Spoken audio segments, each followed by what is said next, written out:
To understand why Io is the most volcanically active body in the solar system, we need to abandon the idea that moons are quiet, dead companions. What makes Io extraordinary is not what it contains, but what it endures.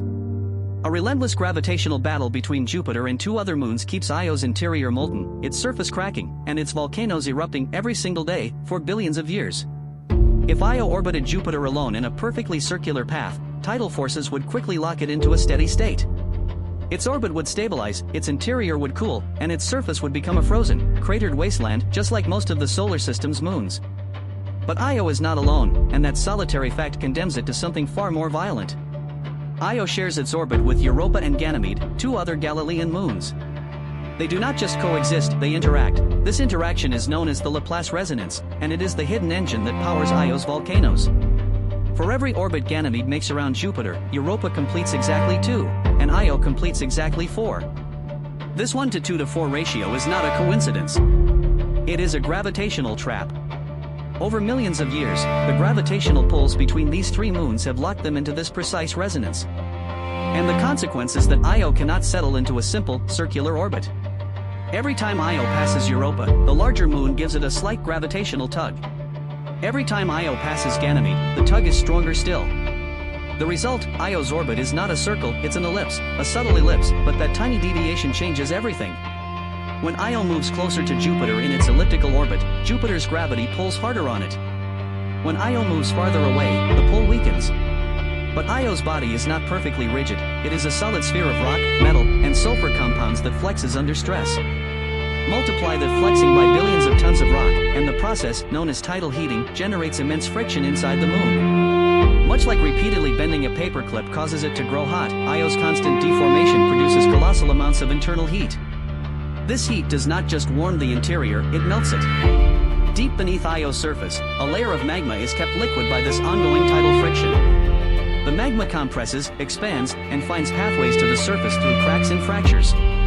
The result is an eruption rate that dwarfs Earth's. Io releases approximately 100 times more lava per square kilometer than our planet. When NASA's Voyager 1 flew past Jupiter in 1979, its imaging team expected to see a moon cratered and dead like our own moon.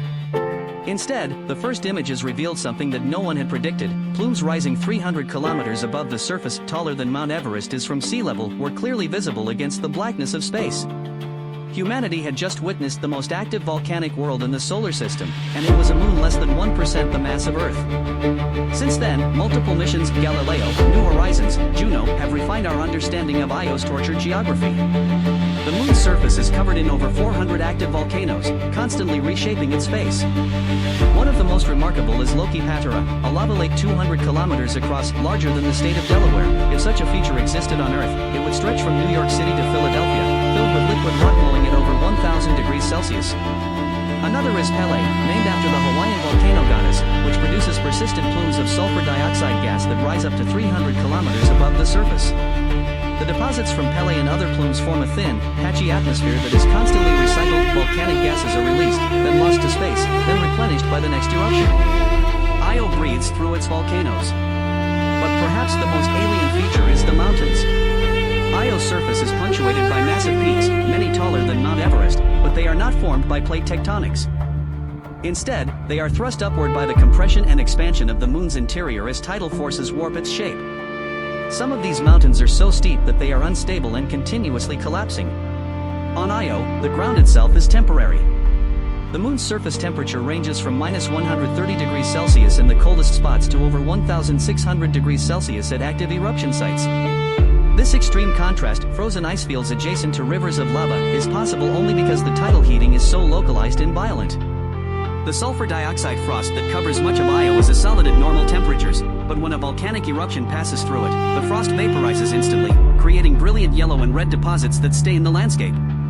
The colors of Io, yellows, reds, oranges, whites, and blacks, are not just artistic. They are diagnostic.